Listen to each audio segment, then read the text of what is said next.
من يهده الله فلا مضل له ومن يضلل فلا هادي له ونشهد أن لا إله إلا الله وحده لا شريك له ونشهد أن سيدنا وسندنا وحبيبنا ومولانا محمدا عبد الله ورسوله الذي أرسله الله كافة للناس بشيرا ونذيرا وداعيا إلى الله بإذنه وسراجا منيرا أما بعد فقد قال الله تبارك وتعالى في كلامه المجيد والفرقانه الحميد সকলে উচ্চ আওয়াজে মুখ খুলে সকলেই পড়ুন আউযু বিল্লাহি মিনাশ শাইতানির রাজিম বিসমিল্লাহির রাহমানির রাহিম ইয়া আইয়ুহাল্লাযীনা আমানু هل أدلكم على تجارة تنجيكم من عذاب أليم تؤمنون بالله ورسوله وتجاهدون في سبيل الله بأموالكم وأنفسكم ذلكم خير لكم إن كنتم تعلمون وقال النبي صلى الله عليه وسلم من أحب لله وأبغض لله وأعطى لله ومنع لله فقد استكمل الإيمان أو كما قال النبي صلى الله عليه وسلم وقال تعالى في شان حبيبه ومحبوبه ومعشوقه مخبرا وآميرا إن الله وملائكته يصلون على النبي يا أيها الذين آمنوا صلوا عليه وسلموا تسليما شكرا لكم اللهم صل على محمد وعلى آل محمد كما صليت على إبراهيم وعلى آل إبراهيم إنك حميد مجيد اللهم بارك على محمد وعلى آل محمد كما باركت على إبراهيم وعلى آل إبراهيم إنك حميد مجيد بلغ العلا بكماله شكر مكفل بلغ العلا بكماله كشف الدجى بجماله حسنت جميع خصاله صلوا عليه وآله بلغ العلا بكماله كشف الدجى بجماله حسنت جميع خصاله صلوا عليه وآله এই দুনিয়ার বাহানা আজরাইল আসলে চলবে না, ঠিক না? দুনিয়ার বাহানা আজরাইল আসলে কি চলবে? আওয়াজ দিতে হবে, সকলে মুখ খুলে বলবেন, এই দুনিয়ার বাহানা আজরাইল আসলে চলবে না। বাইরে টাকা পয়সা জায়গা জমি, টাকা পয়সা জায়গা জমি সঙ্গে নিতে পারবা না। লা ইলাহা, সকলে আওয়াজ বলেন, সকলে মুখ খুলেন, লা ইলাহা। আর একটা আওয়াজ দিয়ে, লা ইলাহা, লা ইলাহা, লা ইলাহা, লা ইলাহা ইল্লাল্লাহ, লা ইলাহা। টাকার গৌরব কইরো না, আজ আছে কাল থাকবে না। লা ইলাহা ইল্লাল্লাহ, লা ইলাহা। নাই কোন মাবুদ আল্লাহ ছাড়া, লা ইলাহা ইল্লাল্লাহ, জোরে লা ইলাহা। নাই কোন মাবুদ আল্লাহ ছাড়া, লা ইলাহা। আওয়াজ তোলো সবাই মিলে একই তালে, দাও না স্লোগান, দাও না স্লোগান, লিল্লাহি তাকবীর, লিল্লাহি তাকবীর। জোর কদমে সামনে চলো, ভদ্র কোটে আওয়াজ তোলো সবাই মিলে একই তালে, দাও না স্লোগান, দাও না স্লোগান, নারায়ে তাকবীর, নারায়ে তাকবীর। ইসলামের এই জন্য দেশের হয়েছে জন্ম, ইসলামের বিরুদ্ধে গেলে দেশ হবে ভিন্ন, কথা দেখি না? ইসলামের এই জন্য দেশের হয়েছে জন্ম, ইসলামের বিরুদ্ধে গেলে দেশ হবে ভিন্ন। ইসলামের বিরুদ্ধে যারা দিয়েছে অবস্থান, এই বাংলায় ঠাই হবে না, যাও হিন্দুস্তান। নারায়ে তাকবীর, নারায়ে তাকবীর। জোর কদমে সামনে চলো, ভদ্র কোটে আওয়াজ তোলো সবাই মিলে একই তালে, দাও না স্লোগান, দাও না স্লোগান, নারায়ে তাকবীর, নারায়ে তাকবীর। মুসলমানের এই দেশেতে নাস্তিকতার ঠাঁই নাই, নাস্তিকদের পক্ষে যারা তাদের কোনো রক্ষা নাই, কথা দেখি না? মুসলমানের এই দেশেতে নাস্তিকদের ঠাঁই নাই, নাস্তিকদের পক্ষে যারা তাদের কোনো রক্ষা নাই। নারায়ে তাকবীর। জোর কদমে সামনে চলো, ভদ্র কোটে আওয়াজ তোলো সবাই মিলে একই তালে, দাও না স্লোগান, দাও না স্লোগান, লিল্লাহি তাকবীর, লিল্লাহি তাকবীর। খুশি না বাজার? খুশি না বাজার? আল্লাহ যদি আপনাকে কিছু বলার তৌফিক দান করে, দোয়া করবেন আল্লাহ তাআলা। আমি সূরা সফ 28 নম্বর পারার 10 নম্বর পৃষ্ঠা, সূরা সফের 10, 11, 12 এই 2-3টি আয়াত আপনাদের সামনে ইনশাআল্লাহ তাফসীর করার চেষ্টা করব। আল্লাহ তাআলা আমাকে যেন পরিপূর্ণভাবে সহি কথাগুলো বলার তৌফিক দান করে, এই জন্য আমার জন্য একটু মনে মনে দোয়া করবেন, ঠিক আছে ইনশাআল্লাহ? আমরা কার জমিনে বসে আছি? আসমানের মালিক কে? জমিনের মালিক কে? বাতাসের মালিক কে? চন্দ্র সূর্যের মালিক কে? পাহাড়ের মালিক কে? সমুদ্র সৈকতের মালিক কে? জান্নাতের মালিক কে? জাহান্নামের মালিক কে? আমার আপনার হায়াতের মালিক কে? আমার মউতের মালিক কে? সে আল্লাহ পাকের দরবারে একসাথে ঐক্যবদ্ধ হয়ে শুকরিয়া জ্ঞাপন করে বলছে আলহামদুলিল্লাহ। আর একটা আওয়াজ দিয়ে বলি আলহামদুলিল্লাহ। শুকরিয়া আদায় করলে কে খুশি হন? আর বেজার হন কে? শয়তান। জোরে বলেন, আর রাজি খুশি হন কে? বেজার হন কে? শয়তান। আমরা কি আল্লাহর পক্ষে না শয়তানের পক্ষে?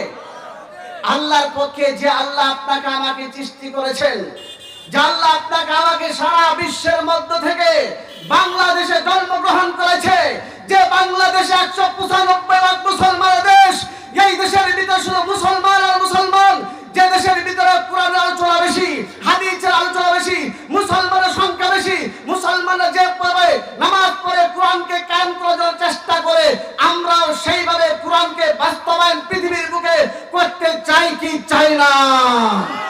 আওয়াজ দিয়ে বলতে হবে যে কার জমিন? যে আর যার হুকুমে আসমান চলে, যার হুকুমে জমিন চলে, যার হুকুমে সমস্ত মাখলুক কথা শুনেন, যার হুকুমে বাতাস চলে, যার হুকুমে চন্দ্র সূর্য চলে, যার হুকুমে জান্নাত জাহান্নাম চলে, সেই আল্লাহ তাআলার কুরআনুল কারীমের বিধান অনুযায়ী আমরা দেশ পরিচালনা করতে চাই। আমরা রাজি আছি না?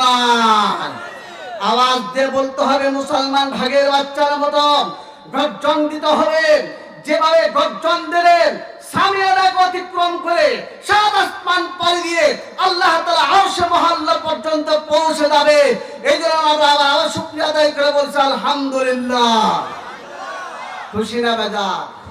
এবার কি সামনে এগিয়ে যাবো কিনা? ভাইরা আমার, আল্লাহ রাব্বুল আলামিন আপনাকে আমাকে যে একটা হায়াত দান করেছেন, সীমিত একটা হায়াত দান করেছেন। কারো 7 বছর, কারো 70 বছর, কারো 10 বছর, কারো 5 দিন, কেউ আবার দুনিয়াতে আসার আগে বিলিয়ে নিয়ে যা মায়ের পেট থেকে, কথা কিনা? কিন্তু আল্লাহ রাব্বুল আলামিন আপনাকে আমাকে হায়াত দিয়েছে। এখন পর্যন্ত দুনিয়ার মধ্যে বেঁচে আছি, জানি না মান কবে আমাকে টান দিবে, কথা দেখি না? সেই জন্য আল্লাহ পাকের গোলামি করা দরকার আছে না নাই? আল্লাহ বলেছে, ও পৃথিবীর মানুষ, তোমরা শুধু আমি আল্লাহর ইবাদত করবে। আর পৃথিবীতে যত মাখলুক আমি তৈরি করেছি, সমস্ত মাখলুক তোমাদের গোলামি করবে, কথা দেখি না? আমরা শুধু আল্লাহর পায়ে, আল্লাহর কুদরতি পায়ে আমরা সিজদা করব। পৃথিবীর কোন মানুষের সামনে আমরা মাথা নত করতে পারি? মুসলমান ভাগের জাত, মুসলমান সিংহের জাত, তাদের এক একটা গর্জন দেবেন, কাফের মুশরিক বেঈমান নাস্তিকদের অন্তর ভূমিকম্প শুরু হয়ে যাবে, কথা দেখি না? ভাইরা, আমি বলতে চাই, মুসলমানের দেশ, যে দেশে আমরা জন্মগ্রহণ করেছি 95% মুসলমানের দেশে, সেই দেশে কোরআন বিরোধী কথা বলে, কোরআনের বিরুদ্ধে কথা হয়, আল্লাহকে নিয়ে কটূক্তি করা হয়, নবীকে নিয়ে কটূক্তি করা হয়, নবীর বিরুদ্ধে আলোচনা করা হয়। কিন্তু আমরা মুসলমান হওয়া সত্ত্বেও বসে থাকি, গর্জন দেই না। এটা কখনো উচিত নয়। মুসলমানের উচিত হলো যে আল্লাহ আপনাকে আমাকে তৈরি করেছে, সে আল্লাহর হাতে আমার জীবন, সে আল্লাহর হাতে আমার মরণ। তাহলে মরণ যখন একবার হবেই, ঘরে বিছানা শুয়ে থাকলেও মরতে হবে।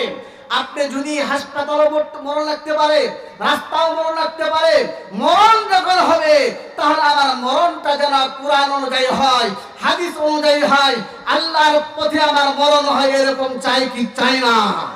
আমরা হাত তুলে দেখাই, নারায়ে তাকবীর, জোরে নারায়ে তাকবীর, নারায়ে তাকবীর।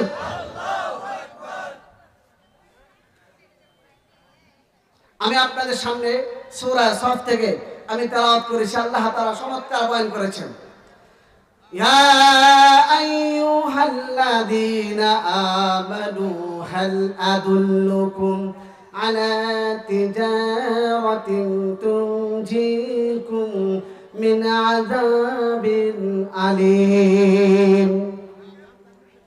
আল্লাহ তাআলা বলতেছে, হে মুমিনগণ, আল্লাহ কি বলে? হে মুমিনগণ, আমি কি তোমাদের কেমন একটা ব্যবসার কথা বলবো? আমি কি তোমাদের কেমন একটা ব্যবসার কথা বলবো যে ব্যবসা করার দ্বারা তুমি যন্ত্রণাদায়ক শাস্তি হতে, আযাব হতে রক্ষা পাবে? আল্লাহ কি বলছে আমাদেরকে? হে মুমিনগণ, তোমাদেরকে আমি এমন একটা ব্যবসার কথা বলবো যে ব্যবসা করলে তোমরা যন্ত্রণাদায়ক শাস্তি হতে কি পাবা? রক্ষা পাবা। তাহলে এরকম ব্যবসার একটা দরকার, এরকম ব্যবসা শোনা দরকার আছে না নয়? আওয়াজ দিয়ে বলেন, যে ব্যবসা করলে আল্লাহ তাআলা আমাদেরকে জাহান্নাম থেকে মুক্তি দিবে, যে ব্যবসা করলে আল্লাহ তাআলা আমাদেরকে জান্নাত দান করবেন, আযাব থেকে রক্ষা দিবেন, সেই ব্যবসা করা দরকার আছে না নয়?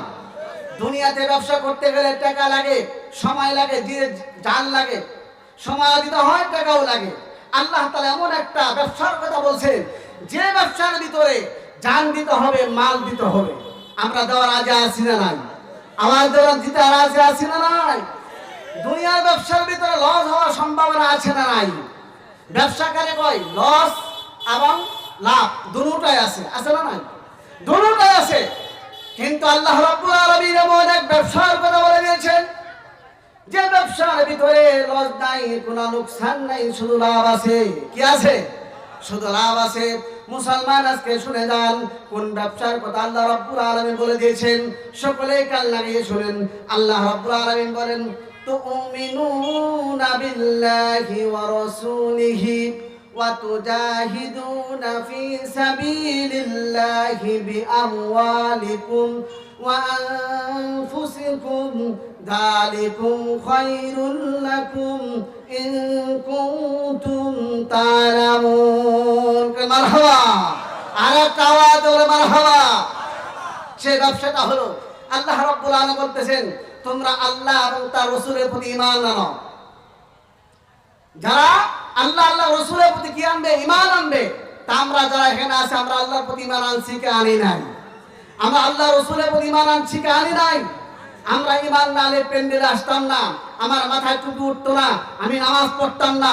আমি আল্লাহকে মানি, আমি আল্লাহর প্রতি বিশ্বাস স্থাপন করেছি, নবীকে মেনেছি, নবীকে বুঝেছি, নবীকে মানছি বিধায় আজকে আল্লাহ তাআলা আমাকে এই প্যান্ডেলে বসার তৌফিক দান করেছেন। কথা ঠিক না? তুমিনুনা বিল্লাহি ওয়া রাসূলিহি ওয়া তুজাহিদুনা ফি সাবিলিল্লাহ। এক নম্বর হলো আল্লাহর প্রতি মানা, দুই নম্বর হলো রাসূলের প্রতি মানা, তিন নম্বর হলো আল্লাহর রাস্তায় জিহাদ করা। জিহাদ করা কি দিয়ে জিহাদ করবেন? কি দিয়ে জিহাদ করবেন? যখন প্রয়োজন হবে টাকা পয়সার, ধন সম্পদের, তখন ধন সম্পদ দিয়ে জিহাদ করতে হবে। আবার যখন প্রয়োজন পড়বে নিজের জীবনকে বাজি রেখে জিহাদ করতে হবে, তো নিজের জীবনকে দিতে হবে। কথা দেখছি না? মুসলমান কি মরণ দেখে ভয় পায় নাকি? কথা আওয়াজ দিয়ে বলেন। মুসলমান কোনদিন যে প্রকৃতপক্ষে মুসলমান, সে কখনো মরণকে ভয় পায় না। মরণ হলো মুমিনের তোহফা, হাদিয়া। কথা দেখছি না? মরণ দেখে ভয় করে একমাত্র কাফের, মুশরিক, বেঈমান, তারাই মরণকে ভয় করে। মুসলমান মরণকে ভয় করে না। মুসলমান মরণকে তারা বরণ করতে চায়। কথা দেখছি না? ভাইরা আমার শুনতে হবে, এই জমিন আল্লাহ, আসমান আল্লাহ, আপনাকে আমাকে কথা বলার বাক শক্তি দিয়েছে তিনি কে? অনেক মানুষ বোবা, কথা বলতে পারে না, অনেক চেষ্টা করে চিকিৎসা করতে পারে না, কিন্তু কারণ কি? আল্লাহর পক্ষ থেকে তাকে দেওয়া হয় নাই। কথা দেখছি না? আমরা সকলেই চাই আল্লাহর জমিনে, আল্লাহর এই পৃথিবীতে কোরআন সংবিধানে উঠুক। আমাদের প্রত্যেকটা মুসলমানের ঘরে কোরআন আছে না নাই? বলেন, প্রত্যেকটা মুসলমানের ঘরে কোরআন আছে না নাই? কিন্তু আছে, সেই কোরআন আমরা তেলাওয়াত করি না, সেই কোরআনকে আমরা মানি না। সেই কোরআনকে পেঁচিয়ে, কাপড় দিয়ে পেঁচিয়ে উপরে তুলে রেখেছি। মাঝে মধ্যে রমজান আসলে তেলাওয়াত করি, মাঝে মধ্যে কেউ মারা গেলে তেলাওয়াত করি, মাঝে মধ্যে দোয়ার জন্য তেলাওয়াত করি, মাঝে মধ্যে কোনো বিপদে পড়লে তেলাওয়াত করি। ইয়া ছাড়া আমরা কিন্তু তেলাওয়াত করি না। কোরআনকে পুকায় ধরে ফেলেছে, কোরআনকে মাকড়াসা জালে আকৃষ্ট করে ফেলেছে। এরকম আছে না নাই?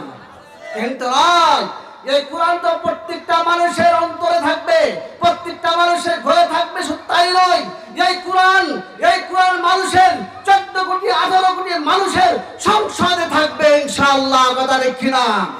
কে কে চান যে কোরআন সংসদে থাকুক ইনশাআল্লাহ? হাত তুলে দেখান, দিকে হাত তুলে দেখান। অনেকে তুলতে চায় না, দেখা দেখি হাত তুলে। কোরআন যেমন আমার অন্তরে থাকবে, কোরআন তেমনি যেমন আমার ঘরে থাকবে, কোরআন থাকবে সংসদে। কোরআন যদি সংসদে থাকতো, আজকে বর্তমানে যে পরিমাণ চাঁদাবাজ, লুটতরাজ, সন্ত্রাস বেড়েছে, পৃথিবীর ইতিহাসে এত ধরনের চাঁদাবাজি আর পৃথিবীতে আমরা দেখি নাই। কথা দেখি না? কথা বলতে হবে। যে পরিমাণ চাঁদাবাজ শুরু হয়ে গেছে, যে পরিমাণ জুলুম, অত্যাচার, নির্যাতন শুরু হয়ে গেছে, মানুষের উপর মানুষকে জুলুম করে, একটা হিংস্র প্রাণী আর একটা হিংস্র প্রাণীর উপর এভাবে আঘাত করে না, একটা মানুষ আর একটা মানুষকে যেভাবে আঘাত করছে। কথা দেখছি না? কিন্তু ভাইরা আমার, আমি বলতে চাই, এই কোরআন যখন সংবিধান হবে, কোরআন যখন সংসদে যাবে তখন মনে করেন মুসলমানরা শান্তিতে ঘুমাবে। শুধু মুসলমান নয়, এই দেশের যারা হিন্দু আছে, যারা বৌদ্ধ আছে, যারা খ্রিস্টান আছে, যারা বিধর্মী আছে, তারাও শান্তিতে উঠা বসা করতে পারবে, তারাও শান্তিতে চলাফেরা করতে পারবে, তারাও শান্তিতে ব্যবসা করতে পারবে, কোনো সমস্যা হবে না। কিন্তু এখন সমস্যা হয়, কারণ কি? কোরআন অনুযায়ী আইন নাই। কথা দেখি না ভাইরা আমার, হাতে কাপড় ব্যবসা হয়, হাতে গরু ব্যবসা হয়, হাতে ছাগলের ব্যবসা হয়, হাতে পণ্য বিক্রয় হয়, কিন্তু আজকে আমাদের সংসদে কোরআন না থাকার কারণে আজকে আমাদের ওই বেচা কিনা হয়, আমাদের বিচার আদালতগুলো বিক্রি হয়ে যাচ্ছে। কথা দেখি না ন্যায় বিচার সমাজে নয়, গরিব মানুষের কোনো বিচার নাই, গরিব মানুষের কোনো বিচার পায় না। গরিব মানুষের সালিশ ডাকলে বা মিটিং ডাকলে লোক জড়া হয় না, লোক জড়া হয় না। দুঃখের কথা, গরিব মানুষকে গরিব মানুষই মনে করে না। আজকে যদি ধনী বললাম, ধনী মানুষের ছেলে, ধনী মানুষের মেয়ে অপকর্ম করে বেড়ায়, দেখবেন ওইটাকে ধামা চাপা দিয়ে কি করে রাখে, ডুবায় রাখে। কিন্তু গরিব মানুষের সন্তানটা যদি আজকে কোনো অন্যায় করে বসে, তার উপরে জুলুম নির্যাতন করে তাকে দাবিয়ে দেওয়া হয়, সমাজের ভিতরে তাকে আর উঠতে দেওয়া হয় না। কথা দেখি না, মুসলমান আওয়াজ করতে হবে, মুসলমান আওয়াজ করতে হবে। আজকে কোথায় সেই গেল ন্যায় বিচার? কোথায় গেল ন্যায় বিচার? তখনই পাবেন একটা ধনী ছেলে অন্যায় করলে যে বিচার হবে, একটা গরিবের ছেলে অন্যায় করলে সেই বিচার হবে। ওই সময় হবে যখন কুরআনুল কারীম সংসদে থাকবে। কথা দেখি না, আজকে কোরআনের মাহফিল হয়, মানুষ পাওয়া যায় না। আফসোসের বিষয়, দেখেন মিনা বাজারে কি পরিমাণ মানুষ, তারা কি জান্নাতে যাবে না?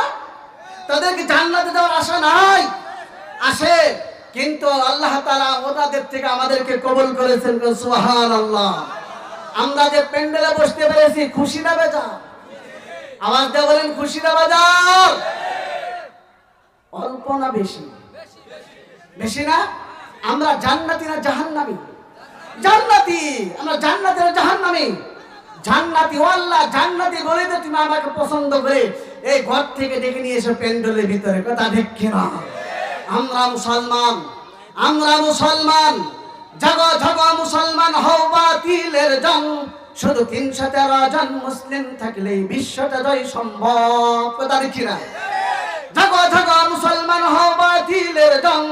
শুধু ৩১৩ জন মুসলিম থাকলেই বিশ্বটা জয় সম্ভব। হযরত ওমরের মতো, বেশি না, হযরত ওমরের মতো ৩১৩ জন ব্যক্তি যদি পাওয়া যায়, সারা বিশ্বকে জয় করা এক মুহূর্তের ভিতরে বিশ্ব জয় হয়ে যাবে। কিন্তু আমরা এখন সেই সাহাবায়ে কেরামের মতো ঈমান আনতে পারি নাই, সাহাবায়ে কেরামের মতো ঈমান আনতে পারি নাই। আমরা ঈমান এনেছি কেন? সাহাবায়ে কেরামরা অনেক কষ্টের সাথে ঈমান তারা এনেছে, আর আমাদের ঈমান আনতে কোনো কষ্ট লাগে না। কথা ঠিক কিনা? তার একটা প্রমাণ কান লাগিয়ে শুনেন। হযরত বেলাল রাদিয়াল্লাহু তাআলা আল্লাহ রাসূল সাল্লাল্লাহু আলাইহি সাল্লামের হাতে বায়াত গ্রহণ করার পরে ওনার মনিবা উমাইয়া, নাম কি? উমাইয়া। উনি দেখলো আমার গোলাম সে মুহাম্মদ হাতে বায়াত গ্রহণ করে মুসলমান হয়ে গেছে। আমি একটা জিনিস বুঝাবার চাইতেছি, উদাহরণ দিয়ে সকলেই বুঝবেন। বেলালকে বলছে, বেলাল এখনো সময় আছে, সে ইসলাম ধর্মকে ত্যাগ করে আগে ধর্মে চলে আসো। হযরত বেলাল রাদিয়াল্লাহু তাআলা তিনি বলেন, কখনো নয়, যে ইসলাম আমি নবীর হাতে গ্রহণ করেছি, আমার মাকে ত্যাগ করতে পারি, আমার বাবাকে ত্যাগ করতে পারি, আমার সংসারকে ত্যাগ করতে পারি, আমার দেশ ত্যাগ করতে পারি, কিন্তু আমি ঈমানকে ছাড়তে পারি না। উমাইয়া বলছে, ওনাকে ধরে নিয়ে আসো।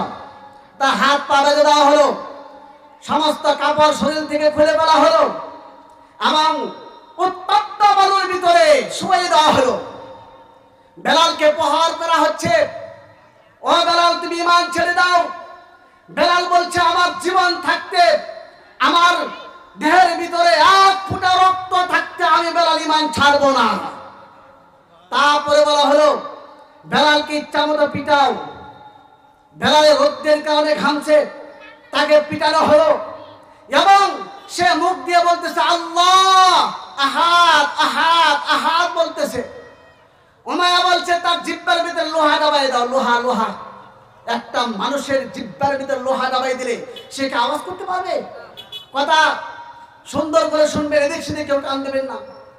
হযরত বেলাল রাদিয়াল্লাহু তাআলা আনহুকে জিহ্বার ভিতরে যখন পেরাকটা বেঁধে দেওয়া হলো, হযরত বেলাল তিনি আর কথা বলতে পারে না, খালি কান্দে আর কান্দে, আল্লাহ শুধু আহাদ আহাদ শব্দ করে। আর বুকের ভিতরে বড় একটা পাথর চাপা দেওয়া হলো। তার পরে বলা হয়েছে উমাইয়া, ও উমাইয়া বলতেছে, ও বেলাল এখনো সময় আছে, তোমাকে জীবন, তোমার জীবন নেওয়ার আগে এখনো সময় আছে, তুমি সেই ঈমানকে ছেড়ে দাও, আগের জায়গায় চলে আসো। হ্যাঁ, ইশারা দিয়ে বুঝেছেন।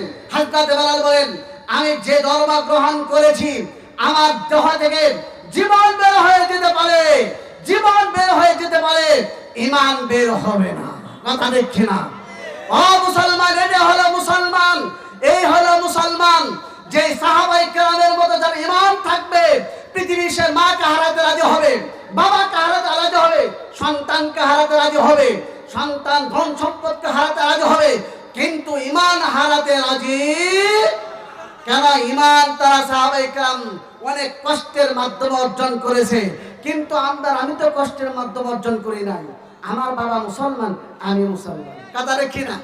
আমার মা মুসলমান, আমি মুসলমান, আমার বংশে সবাই মুসলমান, সেই হিসেবে মুসলমান। এই জন্য আমাদেরকে আঘাত করলে আমরা তাড়াতাড়ি ঈমান ছেড়ে দেই।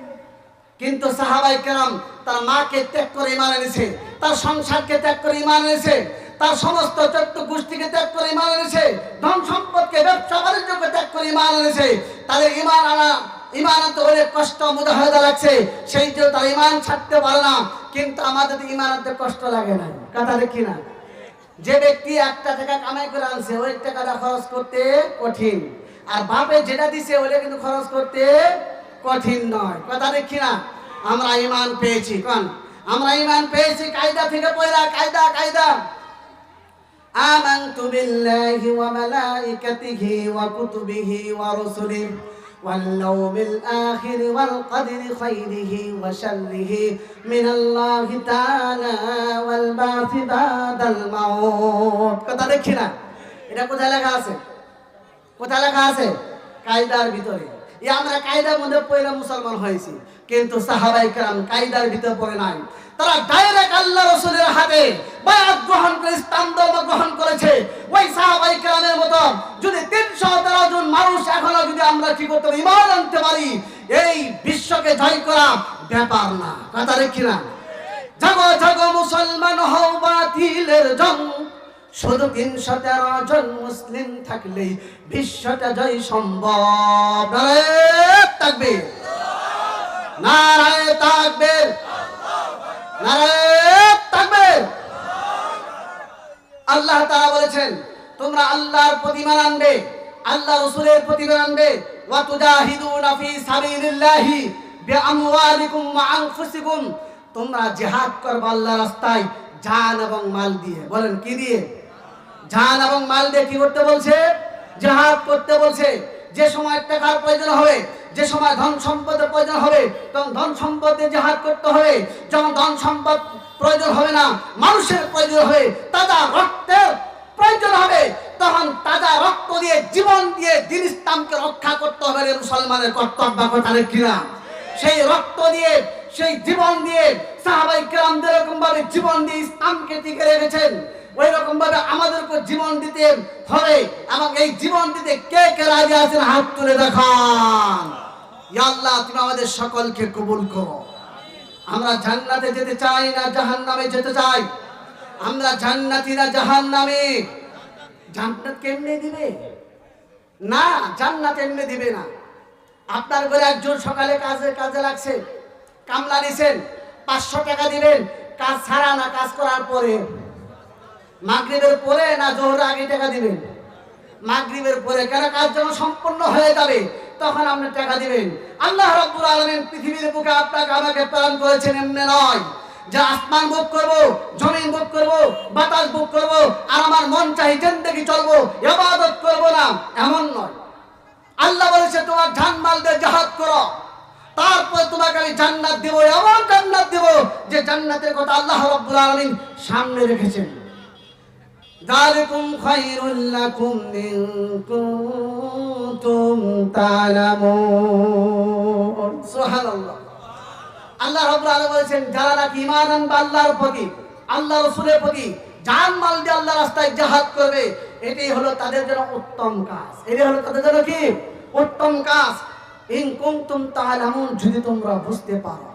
আচ্ছা, আমরা এখানে বসে আছি, সকলে এখন সময় দিতেছি, কি দিতেছি কোন সময় কি দিতেছি? সময়টা কে সাথে? জানের সাথে হইতেছে। কে সাথে? আমরা কি সময় বাড়িতে আমি আর আমার সময় এখানে এমন না সময়টা আমার সাথেই ঘুরে? কথা বলেন, সময়টা আমার সাথেই ঘুরে। আমরা এখানে সকলে বসছি, জান নিয়ে আসছি। কি নিয়ে আসছি? জান নিয়ে আসছি। এই জানের বদলায় আল্লাহ তাআলা আপনাকে কি দিবে? জানটা